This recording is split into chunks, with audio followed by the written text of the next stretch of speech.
우리에게 주시는 하나님의 말씀은 구약 성경 나훔 2장 1절부터 13절 말씀입니다.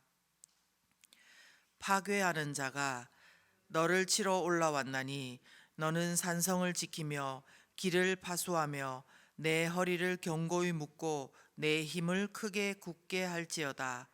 여호와께서 야곱의 영광을 회복하시되 이스라엘의 영광 같게 하시나니 이는 약탈자들이 약탈하였고 또 그들의 포도나무 가지를 없이 하였음이라. 그의 용사들의 방패는 붉고 그의 무사들의 옷도 붉으며 그 향호를 버리는 날에 병거의 새가 번쩍이고 노송나무 창이 요동하는도다. 그 병거는 미친 듯이 거리를 달리며 대로에서 이리저리 빨리 달리니 그 모양이 횃불 같고 빠르기가 번개 같도다. 그가 그의 존귀한 자들을 생각해내니 그들이 엎드려질 듯이 달려서 급히 성에 이르러 막을 것을 준비하도다. 강들의 수문이 열리고 왕궁이 소멸되며 정한 대로 왕후가 벌거벗은 몸으로 끌려가니 그 모든 시녀들이 가슴을 치며 비둘기같이 슬피 우는도다. 니느웨는 예로부터 물이 모인 못 같더니 이제 모두 도망하니 서라 서라 하나 돌아보는 자가 없도다. 은을 노력하라 금을 노력하라 그 저축한 것이 무한하고 아름다운 기구가 풍부함이니라. 니느웨가 공허하였고 황폐하였도다. 주민이 낙담하여 그 무릎이 서로 부딪히며 모든 허리가 아프게 되며 모든 낯이 빛을 잃도다. 이제 사자의 굴이 어디냐? 젊은 사자가 먹을 곳이 어디냐? 전에는 숫사자가 암사자가 그 새끼 사자와 함께 거기서 다니되 그것들을 두렵게 할 자가 없었으며 숫사자가 그 새끼를 위하여 먹이를 충분히 찢고 그의 암사자들을 위하여 움켜 사냥한 것으로 그 굴을 채웠고 찢은 것으로 그 구멍을 채웠었도다. 만군의 여호와의 말씀에 내가 내 대적이 되어 내 병거들을 불살라 연기가 되게 하고 내 젊은 사자들을 칼로 멸할 것이며 내가 또 내 노력한 것을 땅에서 끊으리니 내 파견자의 목소리가 다시는 들리지 아니하리라 하셨느니라. 아멘. 함께 하인나 큐티 묵상 나누겠습니다. 오늘 저는 나훔 2장 13절의 말씀을 통해서 내 원수의 대적이 되시는 하나님을 묵상합니다. 내 원수의 대적이 되시는 하나님, 그리고 또 인간의 모습은 이 하나님을, 원수의 대적이 되시는 하나님을 신뢰함으로 살아가는 인간, 성도의 모습입니다. 내 원수의 대적이 되시는 하나님을 신뢰하고 믿음으로 살아가는 인간의 모습.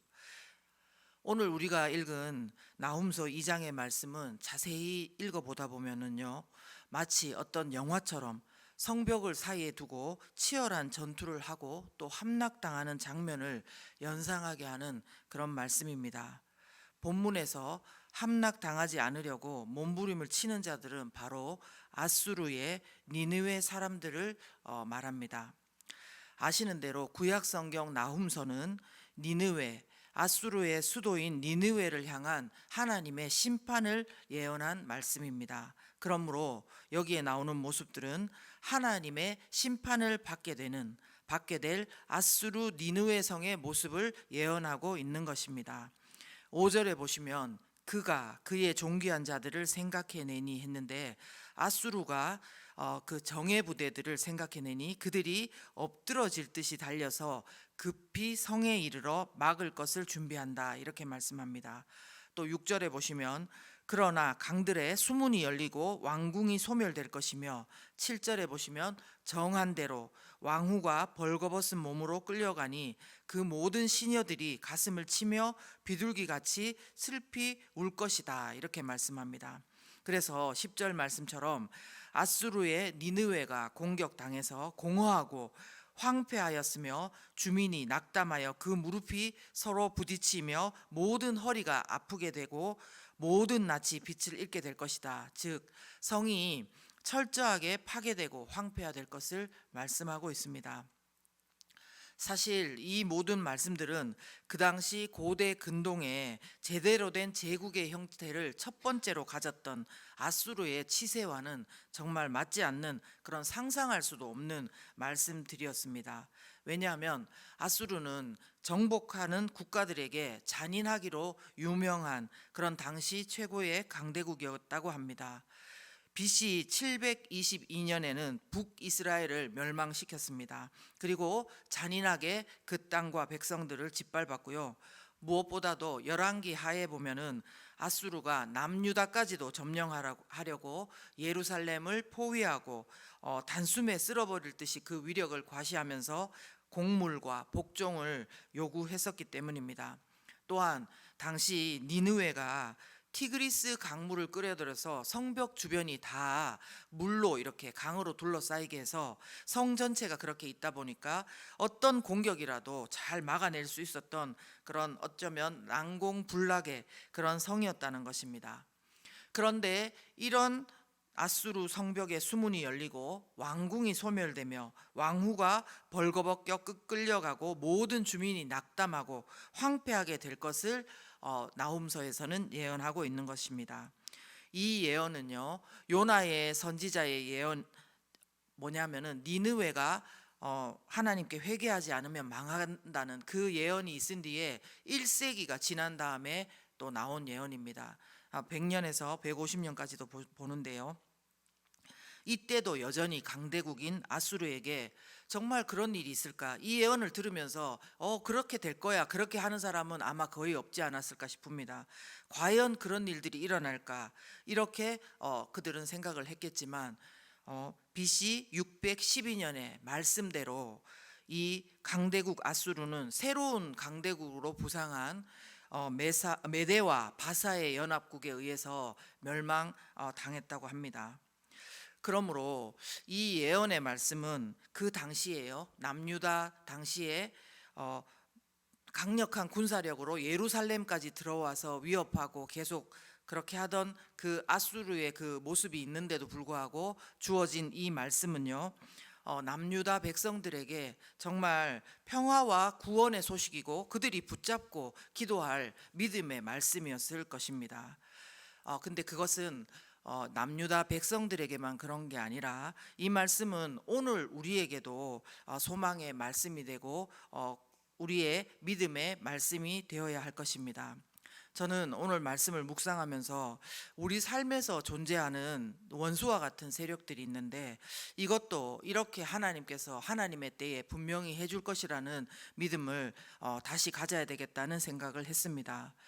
우리 삶에 존재하는 원수와 같은 세력들은 무엇입니까? 또 누구입니까? 먼저 근본적으로는 늘 그리스도인을 참소하고 위협하는 사탄 마귀일 것입니다. 이 땅의 임금이, 이 땅의 권세 잡은 자가 지금은 사탄 마귀 아닙니까? 그런데 우리는 이때 어떻게 해야 됩니까? 이 말씀들을 생각하면서 마귀를 예수 그리스도 이름으로 대적하고, 그리고 또 이 믿음의 말씀으로 언젠가 우리 원수의 대적 대신 하나님께서 완전히 이 세력을 멸하여 주실 것을 믿어야 할 것입니다. 그러나 오늘 조금 더 이 파괴되어야 될 세력으로 강조하고 싶은 것은 사탄 마귀에 대한 것은 아닙니다. 우리 삶 가운데 존재하고 있는 각양각색의 세상적인 가치관들입니다. 조금 더 자세히 말한다면 부당한 압박, 요구, 관행 이런 것들일 것입니다. 이 세상에는 이런 것들이 압도적인 우위를 갖고 있는 땅입니다. 누구라도 여기에 따르지 않는다면 도태될 것이다, 너는 무시받을 것이다, 너는 의미가 없을 것이다, 너가 한 것은 잘못될 것이다, 이렇게 매도됩니다. 많은 사람들이 부당한 압박과 요구, 관행들에 의해서 거기에 이거는 아니다고 생각하지만 거기에 마지못해 응하면서 살아가고 있습니다. 왜냐하면 이것은 너 하나만의 문제가 아니고 너가 거기에 제대로 하지 않는 한 여러 사람이 너 때문에 수십 명의 사람들이 손해를 볼 것이고 금전적으로도 관계적으로도 이거는 잘못될 것이다, 이런 요구들을 받기 때문입니다. 그래서 눈물을 흘리고 상처받고 찢겨지고 하면서도 이 세상이 요구하는 가치관을 따라서 살기를 요구받게 되는 것입니다. 얼마나 하나님의 사람으로서 이런 것들을 견디기 힘들 때가 많은지 모를 것입니다. 여러분의 삶 가운데 요즘 이렇게 세상적인 가치관으로 요구받는 부당한 것들이 있으십니까? 이것은 마치 예루살렘을 포위하고 남유다 백성들을 위협하며 굴종과 조공을 요구하는 아수르의 위세와 다름이 없는 것 같습니다. 하루 이틀이 아니라 며칠만 이런 것들을 요구받는 게 아니라 수년 동안, 어쩌면 수십 년 동안 이렇게 나로서는 어찌할 수 없는, 그런 것을 벗어날 수 없는, 힘이 없는 것 같은 이런 시간을 지날 때 우리는 어떻게 해야 됩니까? 먼저는 그래도, 그렇게 힘이 들어도 그래도 하나님의 방법대로 정직하게, 성실하게, 바르게 살려고 애를 써야 할 것입니다. 각양각색의 방법들을 생각하면서 이렇게 하면 될까, 저렇게 하면 될까, 어떻게 하면 하나님의 방법대로 살 수 있을지 애를 써야 될 것입니다. 그러나 가장인데 내가 이걸 직장을 가지면 안 되면 안 되는데, 이것을 하지 않으면 안 되는데 하는 그런 또 삶에 필요가 있는데 거기를 계속 해야 된다. 그럴 때는 우리한테 소망은 하나님밖에 없는 것입니다. 내가 맞춰도, 내가 한다고 해도 되지가 않고 계속되는 그런 요구가 있을 때 어떻게 해야 됩니까? 말로 쉽게 하자면 거기를 나오고 그만하고 그렇게 되지만, 그렇게 되고 할 수가 없을 때 우리에게 하나님께서 소망이 되시고 하나님의 이 말씀이 소망이 될 줄 믿습니다. 그래서 간절히 바라기는 하나님께서 하나님의 때에 너무 오래지 않은 시간에 아수르의 세력과도 같은 잔인하게 사람들을 누르고 굴종시키려는 악한 세상의 가치관들이 무너지도록 하나님께서 그렇게 해주실 것을 우리가 믿음으로 바라보아야 될 것입니다. 오늘 하나님께서도 남유다 백성들에게 나훔, 위로라는 뜻을 가진 나훔이라는 선지자를 통해서 하나님의 때에 너희의 원수된 그 자들의 대적이 되시겠다고 하나님께서 이렇게 생생하게 말씀해 주고 계시지 않습니까? 1절에도 보셨지만 하나님은 당신을 어떻게 표현하냐면요, 파괴하는 자, 이렇게 묘사하십니다. 그리고 13절에 보시면 여호와 하나님께서 그들의 대적자가 될 것이라고 분명하게 말씀해 주고 계십니다. 하나님께서 파괴자로, 대적자로 임하실 때 그때 어떻게 됩니까? 2절의 말씀처럼 여호와께서 야곱의 영광을 회복하시되 이스라엘 영광 같게 하신다는 것입니다. 악한 세상의 요구에 신음하고 있었던 하나님의 사람들을 그래도 믿음으로 살아내려고, 기도하면서 살아내려고 애쓰고 있었던 그 사람들을 회복시키고 영광스럽게 하신다는 것입니다. 이 말씀을 저희가 오늘 믿고 믿음으로 나아가고 또 우리 삶 가운데 개선할 수 있는 것들을 개선해 가면서 그렇게 오늘도 주님을 바라보면서 살아가시는 저와 여러분이 되셨으면 좋겠습니다. 이 시간 함께 기도하겠습니다.